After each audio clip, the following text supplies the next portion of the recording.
Saya tidak sedang minta Anda untuk percaya dengan Imat, dan saya juga tidak minta Anda juga untuk membenci klan Ba'alawi.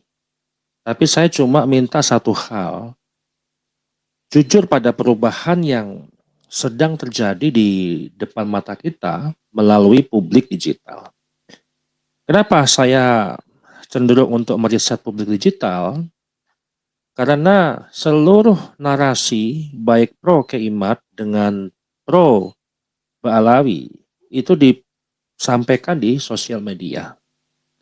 Bagaimana narasi Baal diproduksi, direproduksi, kemudian disebar, itu seluruhnya di media sosial. Dan bagaimana persepsi itu terbentuk di dunia sosial media. Kalau kita bicara dulu, ya, menyebut nasab ini adalah yang terkait tentang Ba'alawi ini yang paling sakral untuk dibicarakan. Nggak boleh ditanyakan, ya, nggak boleh disentuh, nggak boleh dikritik. Namun hari ini bisa dipertanyakan, bukan oleh satu orang, tapi oleh publik. Publik itu sedang mempertanyakan nasab Ba'alawi. Kita sekarang ini hidup justru di zaman yang aneh, bukan karena orang pintar makin banyak gitu ya, tapi karena orang berani bertanya dan tidak lagi puas dengan jawaban lama. Yang jawaban lama yang mereka harus percaya terhadap Ba'alawi sebagai suriah Nabi. Kalau dulu nasab disebut selesai, Robitoh mengatakan nasabnya selesai, tidak perlu metode, tidak perlu data, tidak perlu diuji, cukup sebut nama, cukup bawa adab. Hari ini itu nggak hanya cukup membawa adab ataupun membawa sebut nama.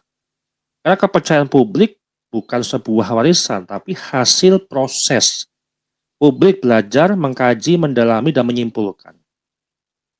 Dan sekali ini, riset ini kita bicara terkait narasi pro tesis Keimat.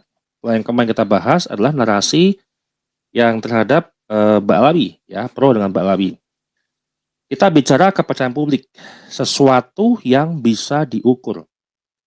Atau kalau bahasa kerennya adalah approval rating, ya. Kalau benar narasi lama Ba'alawi ini masih kuat, kenapa harus takut diuji? Ini jadi masalah. Kalau narasi itu kokoh, kritik justru menguatkan. Mereka akan antusias dan akan proaktif untuk memberikan sebuah data. Namun hari ini mereka sama sekali tidak memberikan data ataupun bukti bahwasanya nasabnya tersambung kepada Nabi Muhammad SAW. Kalau setiap pertanyaan itu dibalas dengan kurang adab, kemudian sudah ada otoritas ulama, kemudian jangan lancang, kemudian ulama besar sudah sepakat, ya itu tandanya apa gitu loh? Tandanya kepercayaan tidak lagi berdiri di atas sebuah argumen. Nah, riset ini dibuat bukan untuk untuk membela Keimat di dalam narasi publik, melainkan untuk mengukur kemana arah kepercayaan publik itu bergerak. Dan jawabannya tidak lagi dari sebuah mimbar ke mimbar, ceramah ke ceramah, tapi dari komentar publik ribuan yang tidak bisa kita setir. Karena publik itu bisa memberikan sebuah persepsinya secara organik. Kalau kita mau jujur, narasi Ba'alawi itu bukan sekedar sebuah silsilah, tapi hal adalah sebuah hegemoni. Apa hegemoni? Bukan kekuasaan dengan sebuah paksaan, tapi dominasi yang diterima sebagai kewajaran.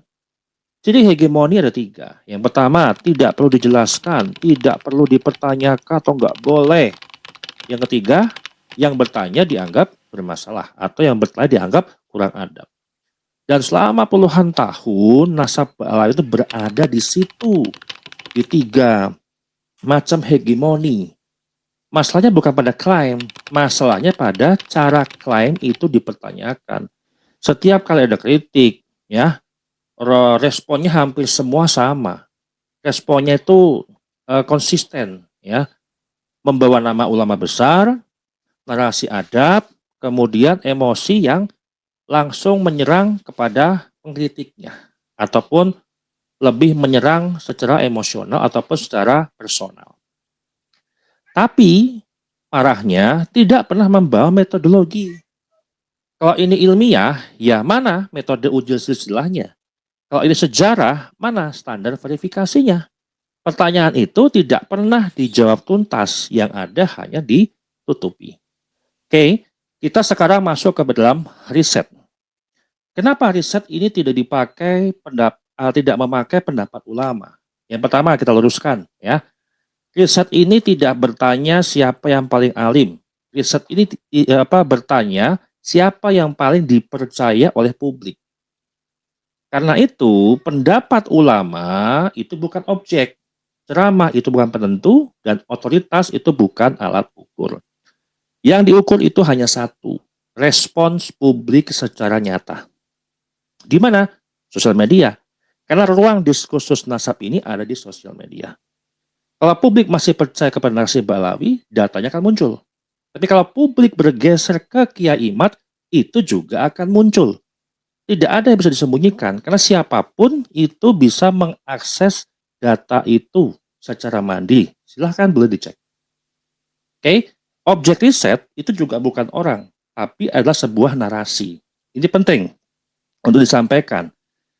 Bukan riset tentang Kiai Imad benar atau salah, dan juga bukan riset tentang Ba'alawi sah atau tidak.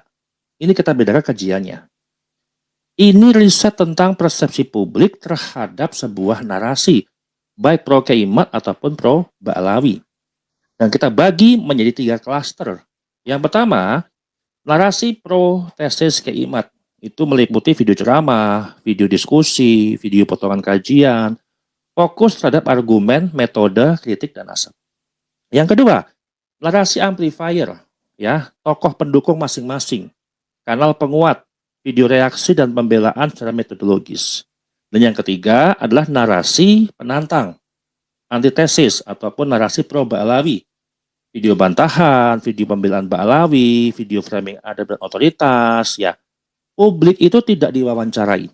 Publik bicara sendiri lewat komentar, dan itu jauh lebih jujur. Nah, untuk data sampel, kita ambil di dalam 2 platform, YouTube dan TikTok.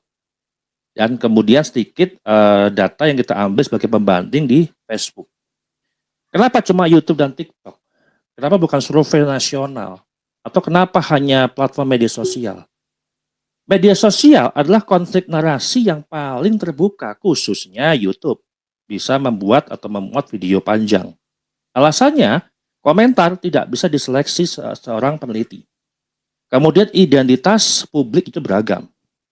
Algoritma mempertemukan kedua pro dan kontra, dan polarisasi muncul secara alami. Survei bisa diarahkan, tapi komentar sosial media tidak bisa dipaksa. Itulah kekuatannya. Nah, jumlah sampel yang kita kumpulkan dan distribusinya total adalah 2.300 komentar publik yang dibagi beberapa hal tadi. Narasi pro Kiai Imad adalah 1.000 komentar, kemudian amplifier 500 komentar di antara kedua belah pihak pro dan kontra, kemudian untuk penantang ataupun pro Ba'alawi adalah 800 komentar, sehingga total sampel data adalah 2.300 komentar. Komentar diambil dari video-video yang berbeda, kanal berbeda, dan waktu unggah yang berbeda. Ini penting untuk menghindari bias satu video viral. Kemudian setiap unit data itu mempunyai 3 lapisan. Metadata, transkrip teks, kemudian CSV komentar. Ini hasil untuk scraping komentar. Kita akan bedah seluruh komentar yang ada di masing-masing video. Dan kemudian untuk metodenya, itu kita menggunakan open coding, axial coding, dan selective coding. Artinya, yang perlu saya sampaikan di sini, bahwasannya metode ini sudah sesuai dengan riset sosial media. Kemudian, kategori persepsi yang menjadi sebuah inti kunci angka persentase adalah percaya penuh, percaya bersyarat, ragu atau netral, dan tidak percaya. Tidak ada kategori emosional ataupun kategori yang lain. Semua berbasis makna daripada isi komentar. Kemudian margin of error adalah 2,3%. Artinya apa? Pergeseran itu bukan sebuah kebetulan. Tren cukup kuat untuk dibaca. Dan ya betul, persentase keimat itu mendominasi di dalam sebuah narasi yang ada di sosial media. Kemudian hasil utama distribusi persepsi publik dari 2.300 komentar publik, hasil akhirnya sebagai berikut. Percaya terhadap narasi pro tesis keimat itu 34%. Komentar tipe ini yaitu menerima kritik ya secara metodologis, kemudian menganggap perlu diverifikasi, kemudian tidak lagi tunduk kepada kata ulama yang dahulu gitu ya. Dan ini angka besar untuk isu sensitif seperti nasab. Kemudian yang kedua, percaya secara bersyarat itu 29%. Dan ini kategori yang paling strategis. Karakter publiknya adalah setuju ada masalah pada narasi Ba'alawi. Ini yang paling penting. Kenapa publik itu minta percaya secara bersyarat. Publik setuju kalau masalah narasi Ba'alawi itu ada masalah. Nasabnya ada masalah. Kemudian menerima kritik keimat secara rasional. Jadi membuat publik yang kritik bersyarat ini ataupun menerima percaya bersyarat itu untuk lebih dewasa sebenarnya. Dan belum menyimpulkan secara final, tetapi menerima. Jika digabung dengan percaya penuh, maka total 63% publik cenderung ke Kiai Imad. Percaya kepada Kiai Imad. Dan ini bukan klaim opini, ini adalah data. Kemudian ketiga, ragu atau netral itu 18%. Ini bukan kubu Ba'alawi. Ini publik yang bingung, melihat konflik elit, kemudian muak dengan adu otoritas, dan seterusnya. Mereka mulai pindah, dan mereka juga mudah pindah. Tergantung narasi ke depan seperti apa. Kemudian ketiga, keempat, tidak percaya ataupun menolak itu 19%.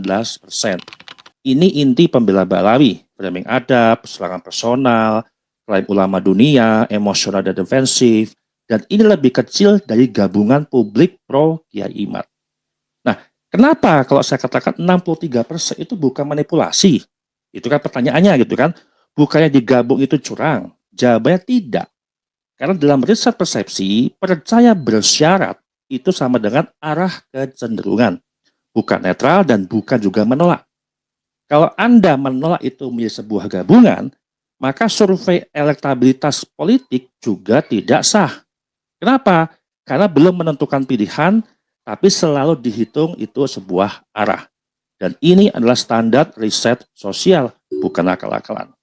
Nah, perbandingan yang kita sampaikan di sini sudah membuktikan bahwa publik yakin dan percaya terhadap narasi tesis keimat yang berbasis metodologis daripada percaya terhadap narasi Ba'alawi yang hanya sisa 8%.